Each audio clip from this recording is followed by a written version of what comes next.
Я думаю, что истинно образованный человек не может себе позволить использовать оскорбительные выражения при общении с собеседником или оппонентами. Даже если ее самого оскорбляют, отвечать тем же самым значит, по-моему, опуститься до уровня этих людей. Особенно если ты хочешь быть примером для других в вопросах воспитанности или культуры. Ответ на оскорбление другим оскорблением, в общем, это, по-моему, просто уродливый базар, и не более того. К сожалению, социальные сети стали ареной для подобных выпадов, где любое публичное лицо рискует вовлечься. Особенно тревожно, когда такие выражения исходят от женщин в публичной политике. Это не только разрушает наш имидж как конкретного человека, но и бросает тень на роль женщин в политике в целом, где и так для нас не хватает стереотипов или барьеров. Люди, обладающие властью, всегда считались элитой и должны служить примером для общества. Обычные граждане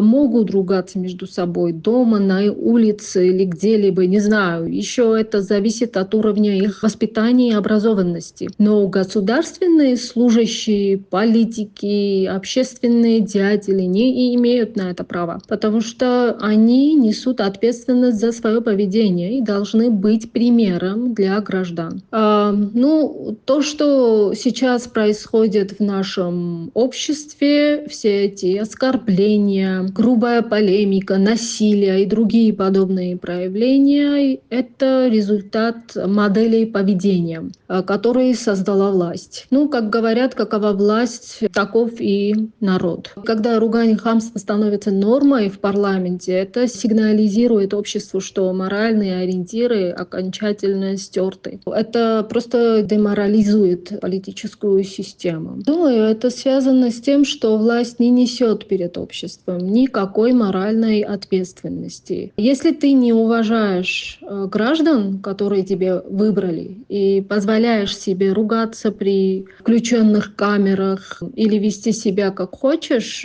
то эти граждане перестают уважать тебя как должностное лицо или как политика. Так и происходит в наши дни. Сегодня у людей сложилось более негативное мнение о чиновниках, особенно о депутатах парламента. Это более негативное мнение, чем даже о заключенных, которые отбивают свой срок по приговору суда. Это делается намеренно, я думаю, чтобы дискредитировать государственные институты, разрушить доверие граждан к политике, к политикам, чтобы завтра любой порядочный человек, который решит пойти в политику, был лишен общественного уважения и не смог реализовать себя. Если не остановить этот процесс, нас ждет поколение, воспитанное на примерах политического хамства, но не политической культуры. И мы получим неосознанное гражданское общество,